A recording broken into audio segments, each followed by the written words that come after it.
Okay. तो बच्चों अब हम पढ़ेंगे मेजरमेंट ऑफ टेम्परेचर मेजर कैसे किया जाता है। किसी भी चीज को मेजर करने के लिए हमें रेफरेंस पॉइंट लेना होता है, जो भी टेम्परेचर में भी हम लेंगे। जैसे अगर मान लो तुम नॉर्मली बोल दो,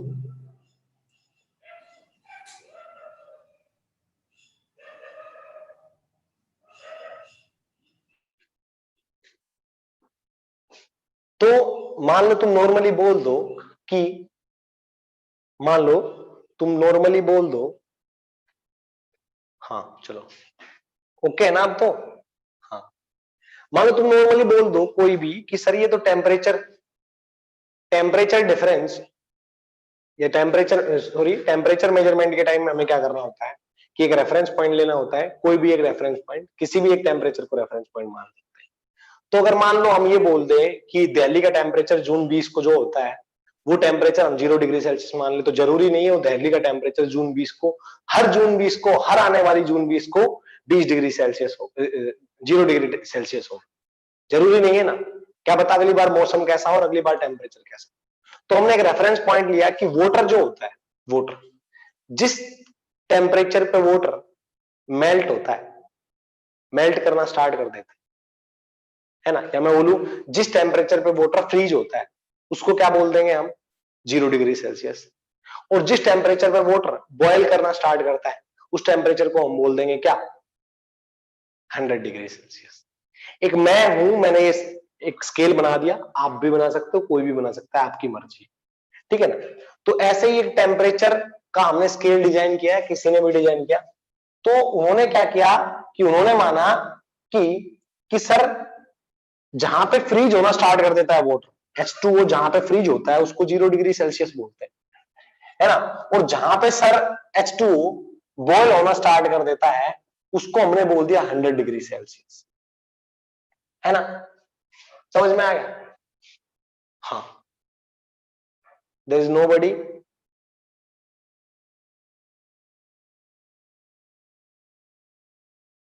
जो वेटिंग रूम में कोई नहीं, ठीक है। हाँ, अब इसके बाद में जो बात आई थी, देखो यहां पे सर हमने एक अपना स्टैंडर्ड ले लिया कि 0 डिग्री सेल्सियस पे क्या होगा जब H2O क्या होता है, जब फ्रीज होता है, फ्रीजिंग पॉइंट को हमने क्या मान लिया, 0 डिग्री सेल्सियस, और बॉइलिंग पॉइंट को हमने क्या मान लिया, 100 डिग्री सेल्सियस, है ना। हाँ, मैं कह रहा हूं तू अपनी मर्जी से कुछ भी मान ले, तेरा स्टैंडर्ड खुद का, वो भी चलेगा, कोई दिक्कत नहीं, तेरी मर्जी, तेरा स्टैंडर्ड, तेरा स्केल, क्या दिक्कत है। तो ऐसे फॉरनाइट वालों ने क्या बोला कि 32 डिग्री सेल्सियस पे फ्रीजिंग पॉइंट मान लिया उन्होंने, 32 फारेनहाइट पे, 32 फारेनहाइट पे, है ना। हाँ, 32 डिग्री फारेनहाइट पे, ठीक है। उन्होंने बोला 212 फारेनहाइट पे क्या हो गया, बॉइलिंग पॉइंट, है ना। क्या दोनों एक ही तो डिफरेंस है, टेम्परेचर डिफरेंस, अरे दोनों तो एक ही तो टेम्परेचर डिफरेंस है, समझ में आया नहीं आया। फिर उन्होंने क्या किया कि केल्विन में 273.15 केल्विन मान लिया फ्रीजिंग पॉइंट को, और बॉइलिंग पॉइंट को मान लिया 373.15 केल्विन, ठीक है। हाँ, मान लिया भाई। मैं कह रहा हूं तू अपना एक मान ले, जिसको मान ले यहां पे कोई भी, तुम बताओ क्या माने, क्या माने फ्रीजिंग पॉइंट पे, तू क्या अपने स्केल का, खुद का स्केल का क्या मानेगा, जल्दी बता, जल्दी बताओ कोई भी बच्चा। भागेश, चल भागेश का स्केल है 10B, बी से नहीं, भागेश का कुछ और नाम रिप्रेजेंट कर देते हैं, क्योंकि बी से तो बॉइलिंग पॉइंट हो जाएगा, आर से रिप्रेजेंट कर देते हैं राज, ठीक है। तो भागेश 10 डिग्री सेल्सियस पे बॉयल होता है, मेल्ट होता है, सॉरी। बॉयल कितने पे करेगा भागेश, जल्दी बता, शाबाश, जल्दी बता कितने पे बॉयल करेगा तेरे खुद के स्केल में, फास्ट। 50, ओके डन, 50 आर पे बॉयल हो जाता है, ठीक है, अपन ने मान लिया, ठीक है। हाँ, अब बात आई कि सर मेजरमेंट कैसे किया जाता है, मेजरमेंट कैसे किया जाता है। यहां पे 0 डिग्री सेल्सियस सबका, यहां इनके सभी इस स्केल पे है ना, पानी फ्रीज हो जाता है, और इस स्केल पे पानी बॉयल करना स्टार्ट कर देता है ना। हाँ, अब बात आई कि सर इनको कन्वर्ट कैसे करें, इनको कन्वर्ट कैसे करें। तो तुम क्या सोचो, क्या this temperature difference is to this temperature difference is to this temperature difference is to this temperature difference, हाँ कि ना। चाहे किसी भी स्केल में डिफरेंस तो टेम्परेचर का सेम है। अरे this temperature difference is to this temperature difference is to this temperature difference is to this temperature difference. मैंने बोल दिया इसकी लेंथ मान लो L है, मैंने बोल दिया L is directly proportional to 100 minus 0, 212 minus 32, directly proportional to 373.15 minus 273.15, and this is also directly proportional to 50 minus 40, हाँ कि ना। अरे हाँ कि ना।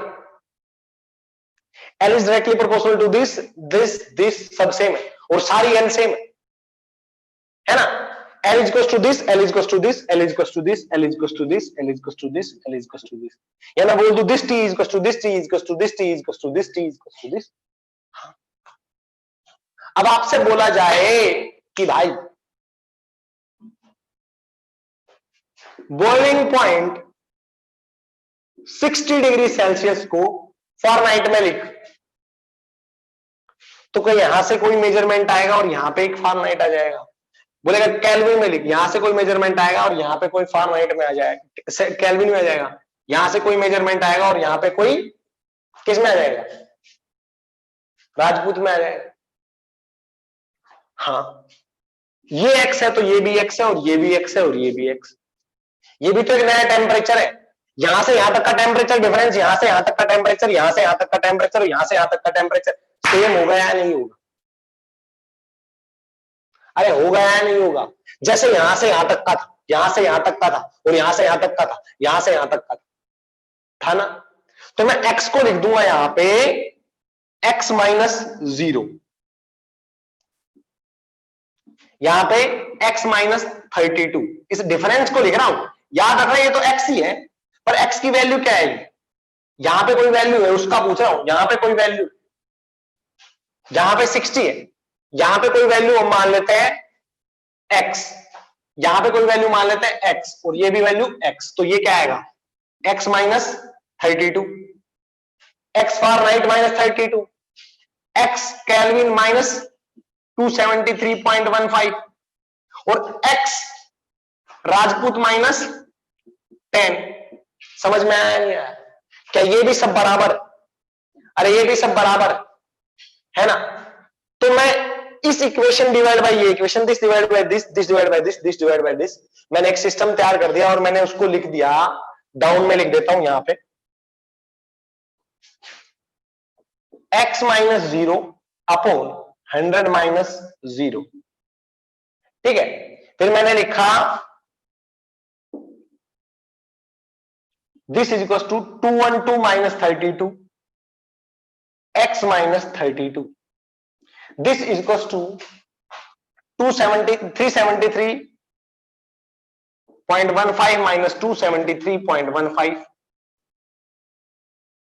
ऊपर x माइनस 273.15 है ना। हाँ अब यहां पे क्या लिखा, x माइनस 10 अपॉन 50 माइनस 40, लिखा है नहीं लिखा, अरे लिखा है नहीं लिखा। अब ये x है, ये किसमें होगा, डिग्री सेल्सियस में, ये किसमें होगा फारेनहाइट में, डिग्री फारेनहाइट में, ये किसमें होगा केल्विन में, और ये किसमें होगा राजपूत में, है ना। हाँ तो सर अब क्या करना है, अब कुछ नहीं करना भाई, अब कुछ नहीं करना। अब देख, अब देख मेरे पास इक्वेशन बन गई, कोई भी degree Celsius temperature minus 0 upon, क्या ये बॉइलिंग पॉइंट था, क्या ये फ्रीजिंग पॉइंट था, मैंने लिख दिया बॉइलिंग पॉइंट, फ्रीजिंग पॉइंट, क्या ये 0 भी फ्रीजिंग पॉइंट था, फ्रीजिंग पॉइंट, फ्रीजिंग पॉइंट, क्या ये f डिग्री सेल्सियस, उसके बाद में ये क्या था freezing point, freezing boiling point minus freezing point, K degree sorry K kelvin कोई टेम्परेचर, यहां पे क्या है freezing point, boiling point minus freezing point, इससे आगे लिखा R Rajput minus freezing point upon boiling point minus freezing point, ऐसा लिखा ना। हाँ अब मैं यहां पे क्या लिखूं, जीरो, ये क्या है जीरो अपॉन, दोबारा से लिख रहा हूं इसको 100 माइनस जीरो, तो ये 100 आ जाएगा, ये यहां पे क्या आएगा -32 अपॉन, इसका क्या डिफरेंस है 32 12 180, ठीक है, और ये क्या आएगा केल्विन -273.15 अपॉन इसका डिफरेंस क्या है freezing boiling point minus freezing point 100, ये कितना है R माइनस एफ बी कितना है, ये है 10 freezing point, F P sorry P लिख रखा पी पी पी, ठीक है ध्यान से। फिर ये क्या आएगा नीचे 50 माइनस 10 था ना, ये तो 10 था, यहां पे भी 10 लिखना है 10, हाँ यहां पे भी 50 माइनस 10 कितना आएगा 40, समझ में आया नहीं आया। हाँ अब तू देख, अब तू देख, अब तू बता कितने डिग्री टेम्परेचर को किस में कन्वर्ट करूं, तू खुद बता दे, मैं नहीं पूछ रहा, तू खुद बता दे किसको किस में कन्वर्ट करना है, तू बता कितने डिग्री सेल्सियस को किस में कन्वर्ट करूं, तू बता खुद से बता, खुद से बता मेरे को, मैं नहीं बता रहा, खुद से बता किसको किस में कन्वर्ट करना है और कितने डिग्री को करना है, कितने केल्विन को किस में कन्वर्ट करना है, जल्दी बोलो, कोई भी एक क्वेश्चन बोल दो जल्दी से, अरे जल्दी से बोल दो किसको किस में कन्वर्ट करूं, जल्दी बोलो, एक कोई भी क्वेश्चन बता दो मेरे को, अरे कोई मुंह से बोलोगे तो सही, 50 किसको किस में कन्वर्ट करूं बता, 50 को किस में कन्वर्ट करूं, 50 डिग्री को किस में केल्विन में, 50 डिग्री को केल्विन में कन्वर्ट करते हैं, 50 degree Celsius minus 0 upon 100 kelvin में कन्वर्ट करते हैं is equal to K minus 273.15 upon 100, यहां 100 से 100 कट गया, केल्विन क्या आ जाएगा तेरा, केल्विन इज इक्वल टू आ जाएगा, इधर आके जुड़ जाएगा 273.15 plus 50 that is equal to लगभग लगभग कितना आ जाएगा, जोड़ ले 3 7 और 5 12 12 हासिल पाई 1, समझ में आ गया, अरे आ गया नहीं आ गया, ऐसे तो किसी को भी तेरे राजपूत में मेजरमेंट में भी वैल्यू आ जाएगी भाई, 50 डिग्री सेल्सियस को राजपूत मेजरमेंट में कितना आएगा, तू लिख दे राजपूत मेजरमेंट में degree Celsius minus 0 upon 100 is equal to Rajput measurement minus 100 upon में 40, एक से एक कट गया, क्या बच गया 50 degree Celsius, 50 degree Celsius value put कर दे, यहाँ पे ये 0 था, ये 10 था, ये R था, ये कितना था 10 अपॉन 4, तो यहाँ पे इसको 4 को इधर लेके आ जाए, 10 से ये कट गया 20 R माइनस 10, तो R के मेजरमेंट में आ जाएगा 30 राजपूत आ जाएगा, समझ में आया, तेरा मेजरमेंट में ये टेम्परेचर 50 डिग्री सेल्सियस 30 राजपूत के बराबर होता है, समझ में आया नहीं आया, आया नहीं आया, किसी को किसी में कन्वर्ट करना, किसी को किसी में कन्वर्ट करना, और जो ये हम पुट करते हैं मैग्नीट्यूड पुट करते हैं, मैग्नीट्यूड पुट करते हैं, है ना। हाँ तो ऐसे एक बात पूछी गई, ऐसे एक बात पूछी गई, तो जनरली ये फॉर्मूला जो बना वो एग्जैक्टली कैसे बना था, देखो ध्यान से देख लो, फिर बाद में मत बोलो, scale reading minus freezing point upon boiling point minus freezing point, scale reading minus freezing point upon boiling point minus freezing point, scale reading minus freezing point upon boiling point minus freezing point, scale reading minus freezing point upon boiling point minus freezing point, समझ में आया, आया क्या, अब किसी को किसी में कन्वर्ट कर लो, एक क्वेश्चन पूछा गया, एक क्वेश्चन पूछा गया, क्या था मैं तुम्हें बताता हूं, अच्छा क्वेश्चन था, at what temperature degree scale and Fahrenheit scale reads the same magnitude, at what temperature degree scale and Fahrenheit scale reads the same magnitude, scale reading minus freezing point upon boiling point minus freezing point, scale reading minus freezing point upon boiling point minus freezing point, दोनों का magnitude से read करता है। ये x है तो ये भी x, मैंने इसको x मान लिया, x माइनस 0 अपॉन 100। ये क्या मान लिया, x माइनस 32 अपॉन 180। इसको सोल्व करने लगे, ये कट गया, x की वैल्यू क्या आएगी, x की वैल्यू आ जाएगी सर यहां से 18x और यहां से 10x माइनस 320, यह आएगा 8x is equal to minus का 320, x की वैल्यू आ जाएगी माइनस का 40। मतलब सर माइनस का 40, माइनस का 40 डिग्री सेल्सियस, माइनस का 40 डिग्री सेल्सियस फॉरनाइट स्केल में भी वही मेजर किया जाता है, उतना ही दिखाता है 40। और किसमें, और ये अपना क्या नाम है इसका, सेल्सियस स्केल में भी वही आता है 40। समझ में आया आपको बच्चों, समझ में आया? मतलब ये जो रीडिंग है 40 डिग्री सेल्सियस 40, ये दोनों स्केल में सेम आती। अगर 40 डिग्री सेल्सियस टेम्परेचर आप मेजर कर रहे हो, आप वहां पे फारेनहाइट का थर्मोमीटर लगा के देखोगे तो उसमें भी 40 आई, माइनस 40 आई। माइनस 40 डिग्री सेल्सियस अगर आप टेम्परेचर किसी का मेजर कर रहे हो, वहां पे फारेनहाइट का स्केल लगा के देखोगे तो उसमें भी रीडिंग माइनस 40 आएगी, माइनस 40 डिग्री फारेनहाइट। समझ में आया? आया नहीं आया? तो ऐसे ही चीजें नॉर्मल नॉर्मल, ज्यादा बड़ी बात नहीं। ऐसे क्वेश्चन आप लोग कर लोगे, मेरे को बताने की भी जरूरत नहीं है, ठीक है ना? हाँ, अब उसके बाद में आगे की भी कहानी आती। क्या हो रखा है वगैरह देख,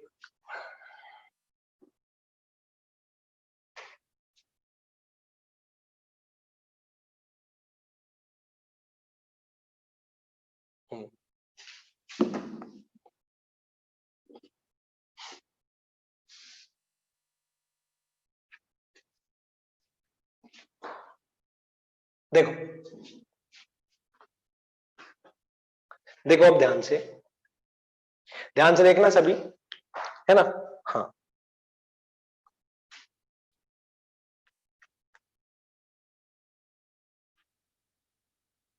देखो हीट, अब हम थोड़ा हीट पे थोड़ा अच्छे से फोकस करते हैं। हीट क्या है? हीट वो एनर्जी है जो टेम्परेचर डिफरेंस की वजह से फ्लो करती है। 1942 से पहले पहले किसी को नहीं पता था हीट एक एनर्जी की फॉर्म, हीट एक एनर्जी की फॉर्म किसी को नहीं पता था। सब बोलते थे हीट एक अलग चीज है, एनर्जी एक अलग चीज होती है। तो उन्होंने हीट को मेजरमेंट करने के लिए क्या बोला, एक यूनिट बना ली, कैलोरी। कैलोरी स्पेलिंग ठीक है? हाँ सही। हीट को मेजरमेंट करने के लिए एक यूनिट बना ली, कैलोरी। कैलोरी, ठीक है ना? ठीक है ना? कैलोरी। अब बोले कैलोरी उन्होंने डिफाइन कैसे किया? उन्होंने बोला it is the amount of energy, it is the amount of energy required to raise the temperature of, it is the amount of energy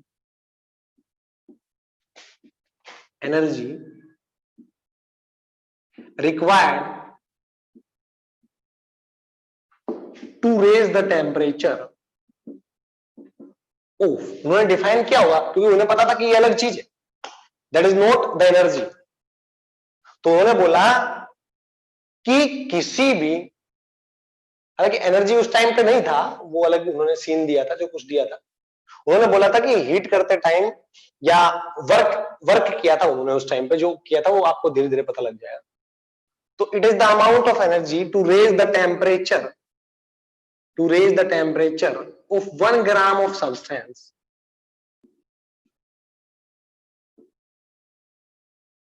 it is the amount of energy to raise the temperature of 1 gram of substance. और substance क्या था? वो water. Substance क्या था? Water.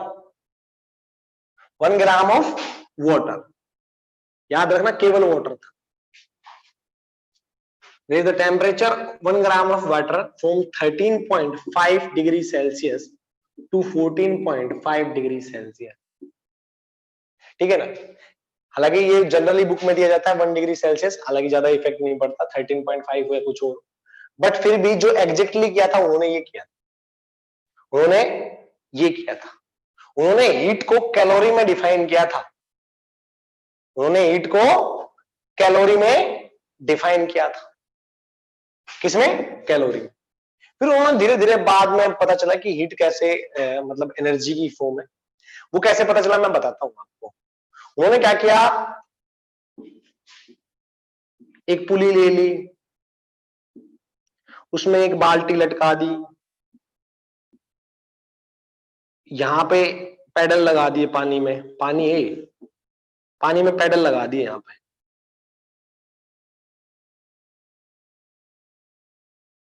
पानी में pedal लगा दिए, ठीक है। और इतना सोचो, यहां पे रस्सी को पकड़ पकड़ के यूं खींचने लगे, सुर सुर सुर, पानी में जाए पैडल आए, पानी में जाए आए, पानी में जाए आए, पानी में जाए आए, पानी में जाए।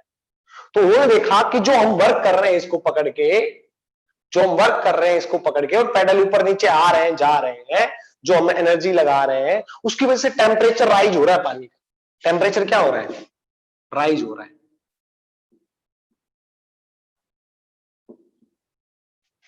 तब उन्हें पता चला कि जो वर्क होता है वो एनर्जी में कन्वर्ट हो जाता है, और एनर्जी वही तो हीट होती है।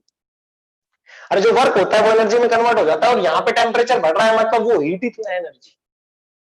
अरे मतलब वो ही एनर्जी तो हीट है। टेम्परेचर कब बढ़ता है? जब हीट मिलती है किसी बॉडी।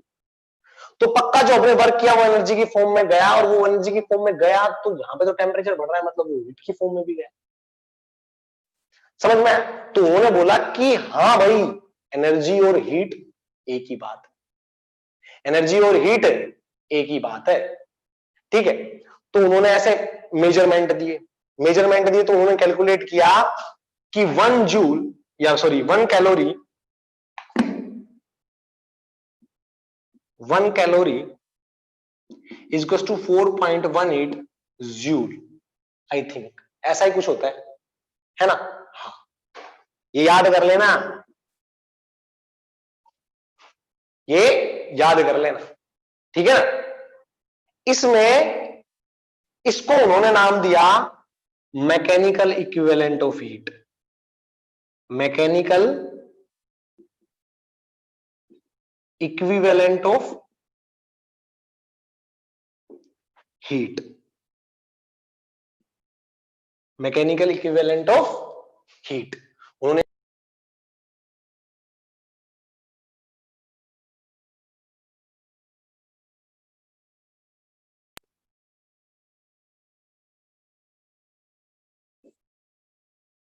हाँ, उन्होंने बच्चों इसका क्या नाम दिया? Mechanical equivalent of heat. समझ में आया ना? ये सब चीजें रखने वाली है, ऐसी कोई बड़ी बात नहीं है इसमें, ठीक है ना? हाँ, उन्होंने इसका नाम दे दिया मैकेनिकल इक्विवेलेंट ऑफ हीट। इसके बाद में कुछ टर्म आई, जैसे स्पेसिफिक हीट और कुछ, ठीक है? हाँ,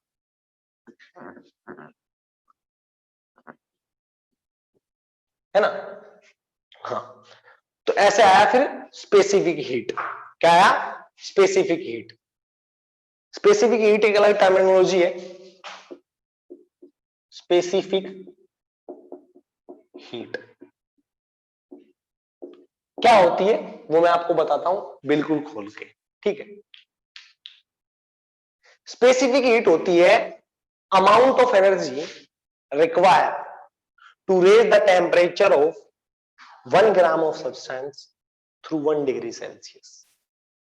Amount of energy required to raise the temperature of 1 gram of substance through 1 degree Celsius।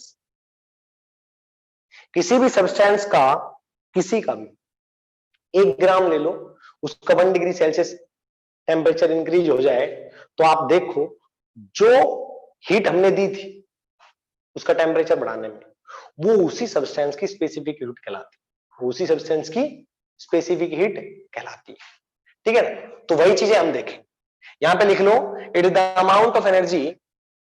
सभी बच्चे लिखेंगे, जल्दी से लिखो, amount of energy required to required to amount of energy required to raise the temperature of amount of energy required to raise the temperature of 1 gram of substance, raise the temperature of 1 gram of substance by 1 degree Celsius. By 1 degree Celsius is known as specific heat of a substance. Is known as specific heat of a substance. Is known as specific heat of a substance. है ना? हाँ, specific heat of a substance. लिख लिया तो done का message डाल देना ताकि हम आगे चल सके। लिख लिया तो डन का मैसेज डाल देना ताकि हम आगे चल सके।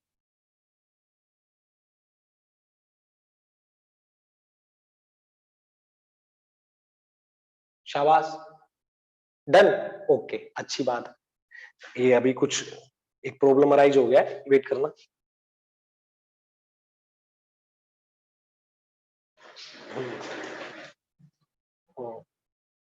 रिकॉर्डिंग दिक्कत आ जाएगी वरना रिकॉर्डिंग में।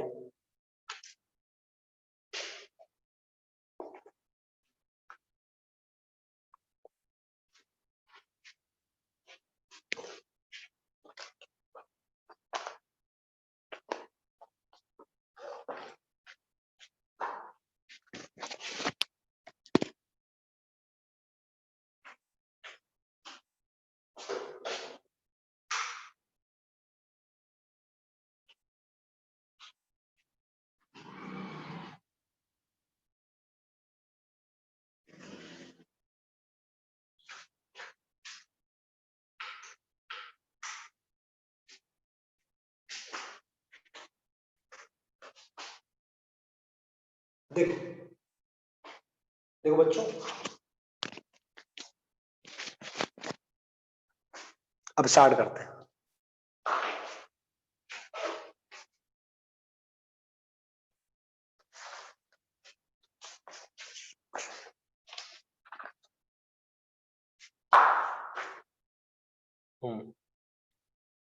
लगा दिया चार्जिंग। देखो हाँ, तो अब मैं एक बात बोलूंगा कि सर जो वाटर की होती है स्पेसिफिक हीट होती है वो होती है 1 कैलोरी पर ग्राम पर डिग्री सेल्सियस। 1 कैलोरी पर ग्राम पर डिग्री सेल्सियस। अब इसको आप किस में कन्वर्ट कर सकते हो? Joule per kg per degree Celsius में। तो 1 कैलोरी इक्वल टू होता है 4.18 जूल। इसको नियरली 4.20 जूल भी लिख देते हैं,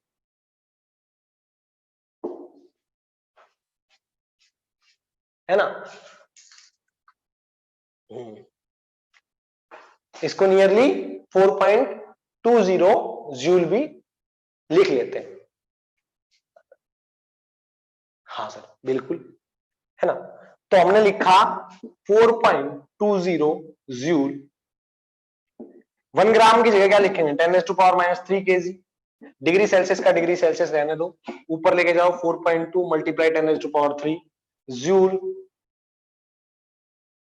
पर केजी पर डिग्री सेल्सियस। तो ये क्या आएगा?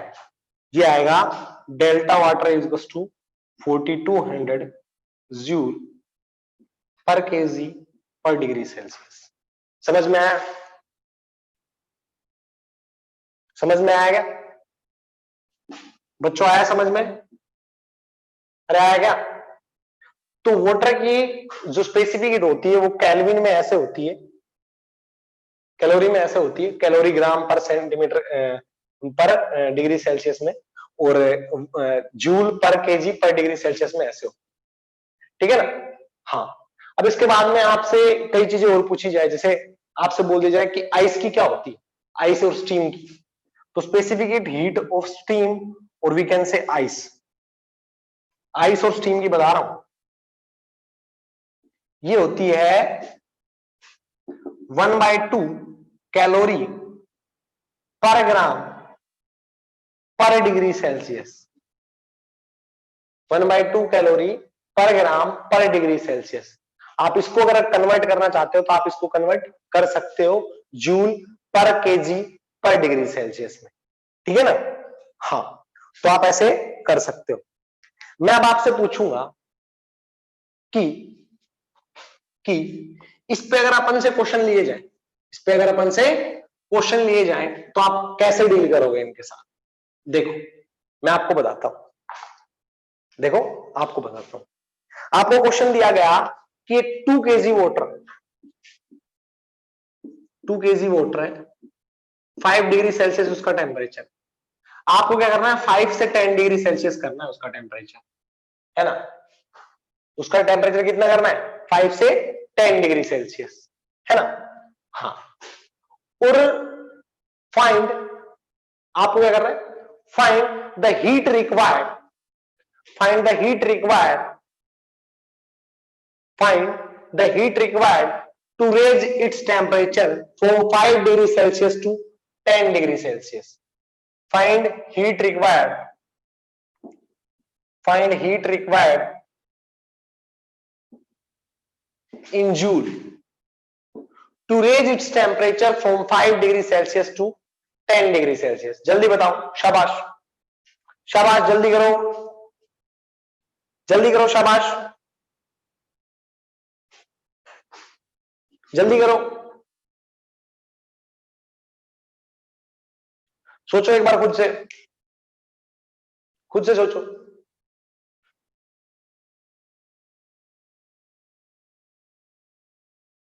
खुद से सोचो। देखो 1 केजी को 1 डिग्री राइज करने के लिए कितनी हीट देनी पड़ती है, 1 केजी को 1 डिग्री राइज करने के लिए कितनी हीट देनी पड़ती है, 4200। 1 केजी को सर 1 डिग्री राइज करने के लिए कितनी हीट देनी पड़ती है, 4200। यहां पे तो 2 केजी, तो सर 2 केजी को 1 डिग्री राइज करने के लिए कितनी देनी पड़ेगी, 2 इंटू 4200। अरे हाँ कि ना सर, 1 केजी को राइज करने के लिए 1 डिग्री 4200 जूल एनर्जी देनी पड़ती है, तो 2 केजी को राइज करने के लिए कितनी देनी पड़ेगी, 2 डिग्री, सॉरी 2 इंटू 4200। अब राइज कितना करना है, 1 डिग्री नहीं, 5 डिग्री, तो मल्टीप्लाई बाय 5। अरे 5 से 10 करना है ना। अरे तो वही हो गया, 1 केले, 5 केले, 2 केले, इतने केले इतने रुपए में, इतने केले इतने रुपए में, तो बताओ इतने केले कितने रुपए में, हाँ कि ना। अरे वही हो गया ना। क्या किया आपने, 1 केजी को 1 डिग्री सेल्सियस से सर राइज करने के लिए इतनी एनर्जी की जरूरत होती है, तो 2 केजी को 1 डिग्री सेल्सियस राइज करने के लिए इतनी पड़ेगी, तो 2 केजी को 5 डिग्री सेल्सियस राइज करने पे इतनी पड़ेगी एनर्जी की जरूरत। समझ में आया, तो हम लिख देंगे यहां पे joule. E is equals to 5 into 10, 42,000 joule. क्या है यार, क्या क्वेश्चन है। और बच्चे पता नहीं क्या, अब इसका फॉर्मूला पता है क्या आता है, स्पेसिफिक हीट का formula, delta Q is equal to M S delta T, डिचके। अरे यही तो क्या है, ये स्पेसिफिक हीट है, ये एम है, और ये क्या है, डेल्टा टी, 5 डिग्री सेल्सियस। अरे यही तो टेम्परेचर डिफरेंस है, और ये फॉर्मूला लिखवा देंगे, बच्चे सोचेंगे भगवान पता नहीं क्या है, बच्चे सोचेंगे पता नहीं है क्या। अरे स्पेसिफिक हीट का फॉर्मूला है भाई, मैंने वैसे बाद में करवाऊंगा, पहले मैंने ये बताया, समझाया मैंने, है ना। समझ में आया नहीं आया, आया ना। हाँ,